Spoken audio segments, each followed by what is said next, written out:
And now we move on from Czechia to the beautiful island of Malta.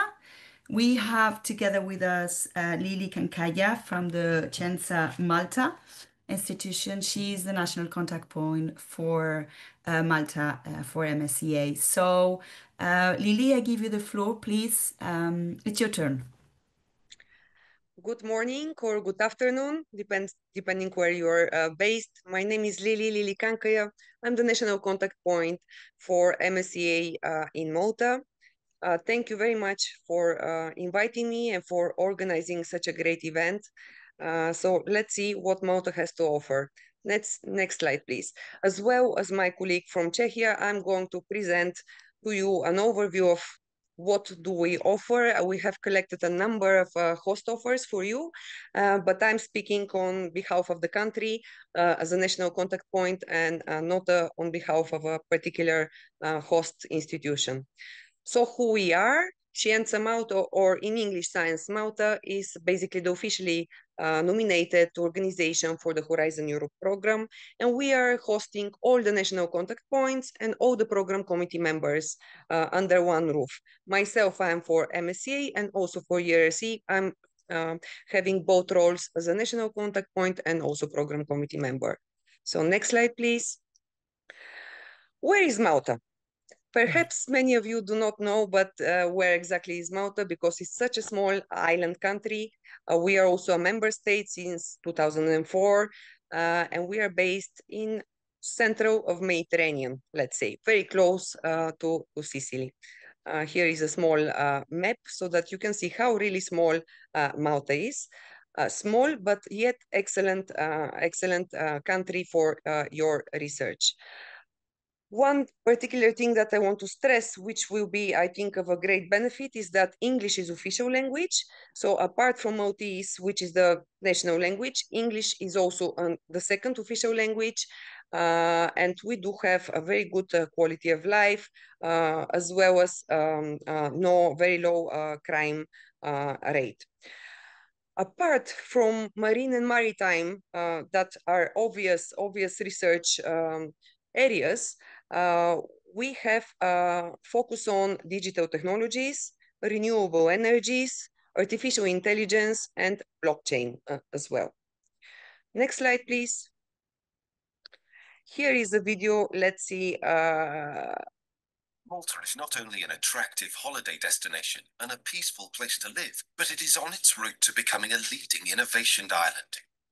Malta has made important strides in key technological areas by establishing the first regulatory framework for blockchain, cryptocurrency, and distributed ledger technology. Here is an overview of the Maltese science, technology, and innovation landscape. The University of Malta is the highest teaching and research institution in Malta and was founded in 1769. The university is made up of 14 faculties and a number of interdisciplinary institutes, centres and schools, including a doctoral school. The university is actively participating in and coordinating EU-funded projects, including projects of the EU's Research and Innovation Framework Programme, and is warmly welcoming Marie Skłodowska-Curie Fellows. Based at the University of Malta, Takeoff is Malta's first technology business incubator. The program is specifically designed to help innovators and aspiring entrepreneurs create successful science, technology, engineering, creative media, and knowledge-based startup business. The Malta College of Arts, Science and Technology, MCAST, is a vocational education and training institution.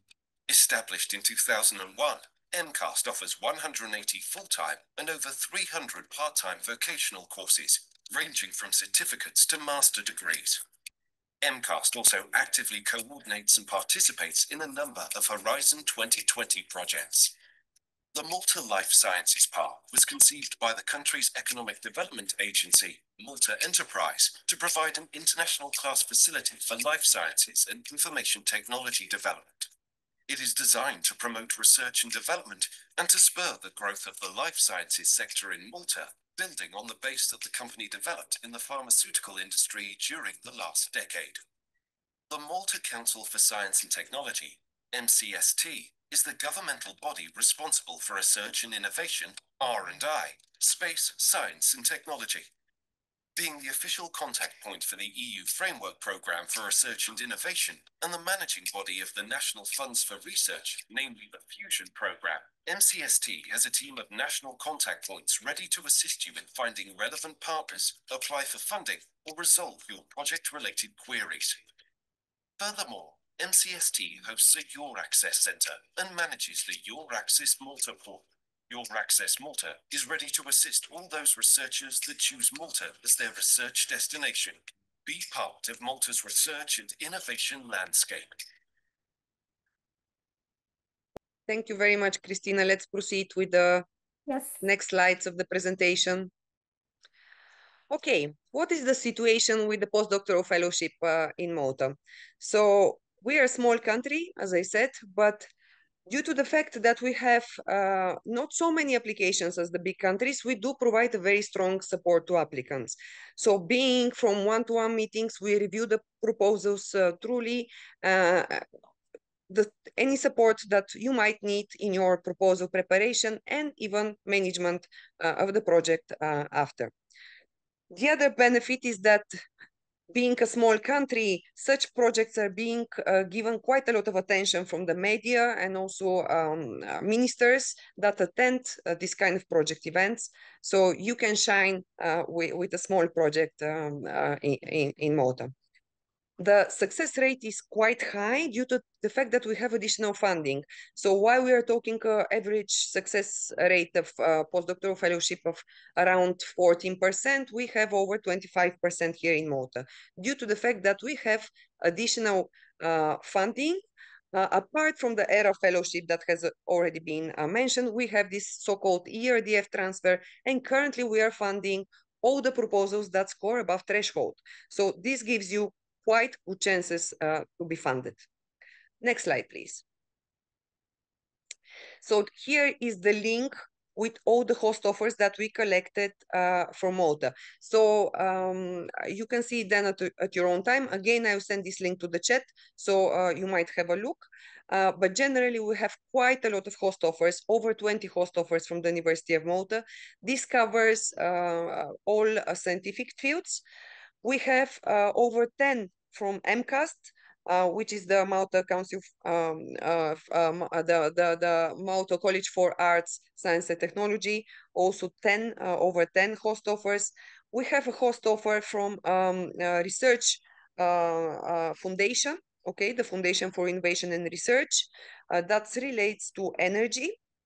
We have a host offer from EcoStack, which is a private company, quite experienced already in Horizon Europe and Horizon 2020 in terms of environment and nature-based solutions.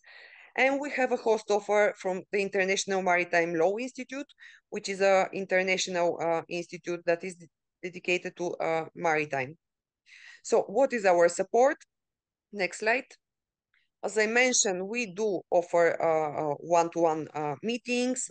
We provide specific trainings and workshops. We do help you throughout your application. Of course, we can help you find a host offer for you. If you don't find something on the list, we can guide you how to get in contact with other experienced academics that might be willing to host you. And of course, we review the proposals throughout. Next slide, please. Apart from it, we do have this additional funding, which you are still on time to apply now because it's closing on 8th June. This is a masterclass related to the MSCA Postdoctoral Fellowship. It's going to take place only on site, not online. Okay, please pay attention to that, on 18 and 19 June in our office in Malta. And you, if you apply through the links that are here on this slide, it's a very short application form. You will need to have your supervisor already identified, and we can cover your travel to Malta. So if you're based in a third country, it will be 2,000 euros. And if you're based in Europe or associated country, it will be 800 euros. Next slide, please. So yes, how it works. You first contact the supervisor. Once you agree that he or she is going to host you, you can apply for the PF2MT. Then you attend the masterclass, and then we'll provide you half of the sum that you're due following the masterclass participation, and the other half only once you submit the proposal this September. Next slide, please. And there is also an additional funding. This is not, you cannot apply yourself, but your supervisor can apply. If your supervisor is from a Maltese host organization, they can request up to 2,500 euros in addition to hire an external expert who will review your proposal and help you with the proposal. For other Horizon Europe calls, this is up to 8,000 euros, but due to the short application of 10 pages for the postdoctoral fellowship, it is 2,500. And next slide, please. I think this is my last slide, why to choose Malta. One thing is the ERA fellowships that were already mentioned. So this is additional funding for your MSCA postdoctoral fellowship proposal. We do have the ERDF transfer. Malta is one of the very few countries that has this additional funding. And this funding is a 5 million euros, and we all dedicate them to the postdoctoral fellowship call. So anyone that is scoring above threshold has chances to be funded. From last year call, we are funding another 4, for example. So this is our key to invite you to apply with Malta. Is your highest chance probably to be funded, as long as you, of course, have a good quality proposal that scores above threshold. Next slide. That are my contact details. Feel free to contact me if you have any more questions about Malta and our host offers. Now I'll send in the chat the link with the host offer, so you can also see them at your own time. Thank you very much, Christina. Thank you, Lily. Thank you for the presentation. Again, also on all the support services and the additional facilities and funded facilities provided to the different researchers in Malta.